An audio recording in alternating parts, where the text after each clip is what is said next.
Hey, it's NPR's Book of the Day. I'm Andrew Limbong. The part of Keri Blakinger's memoir where she writes about being arrested for the Tupperware full of heroin she had on her is filled with these specific details. The dragon print hoodie she was wearing, the song that was her ringtone, Newfound Glory's My Friends Over You, the Fritos she found on her chest after waking up in a holding cell. She's a reporter now focusing on prisons and criminal justice, but her memoir, titled Corrections and Ink, traces her path through the prison industrial complex.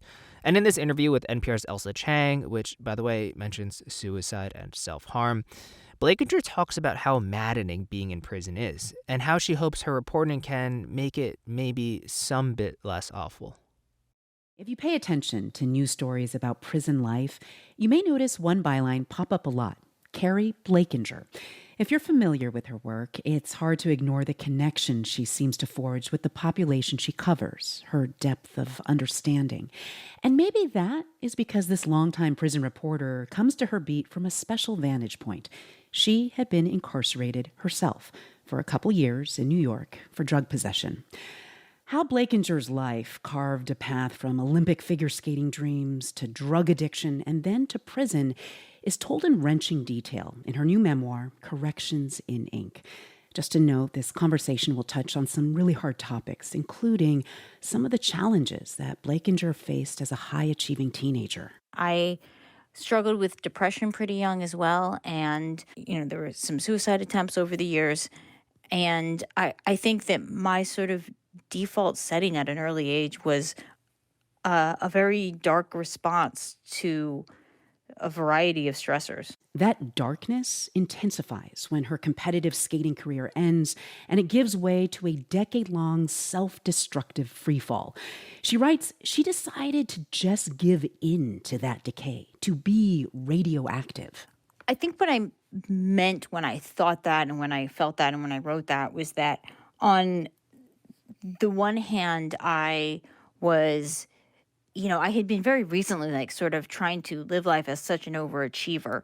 Now it was like instead of turning all that energy towards success, I was sort of turning it all towards self-destruction and just decaying, but in a just almost over the top sort of spectacular way. Like I was like, I'm gonna end up living on the streets and, doing all these just really outrageous things that seemed like this wasn't just a kid sort of quietly doing drugs in their room and trying to hide it from their parents. I went to a really extreme place about it pretty quickly. Yeah. As if I was, it's almost like I was trying to go out with a bang.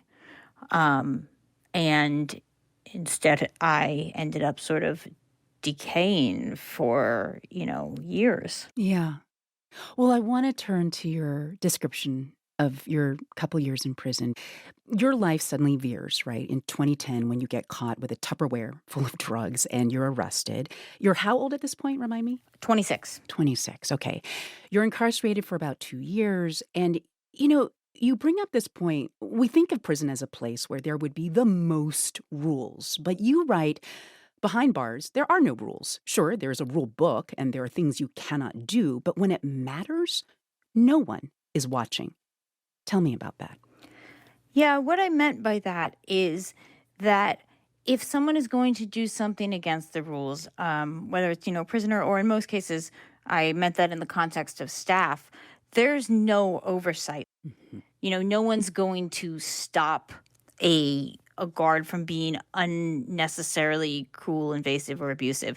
If you are getting strip searched and the guard makes you pull out your tampon, even though that's not the policy, and they just make you do that, there's no one in that moment to stop it from happening. And that's what I mean by there are no rules, because in the moment they can pretty much always do whatever they want. Right.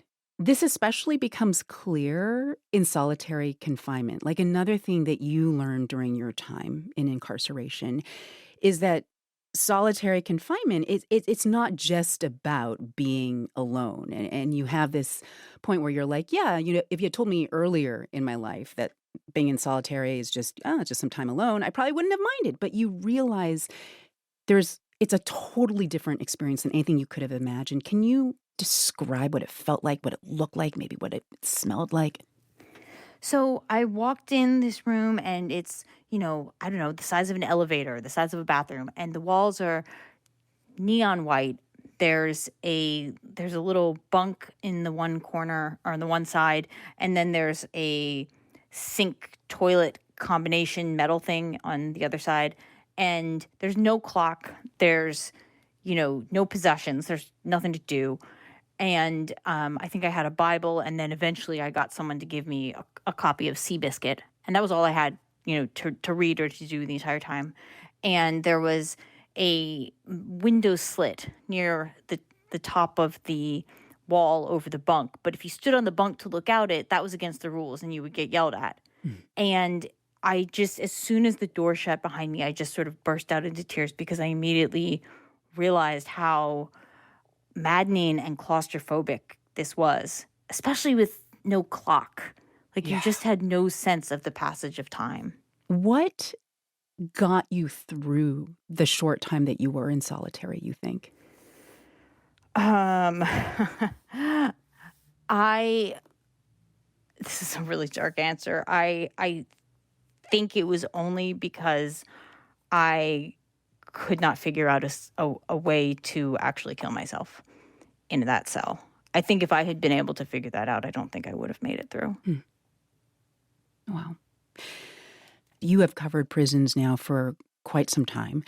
What drives the work that you're doing now? Like, what in your mind is your ultimate purpose as you move forward in your work? To me, it's just been so deeply meaningful to be able to tell stories about people who are in the places that I've been, and to help amplify those voices and, make their experience of incarceration maybe some bit less awful or more productive than mine was.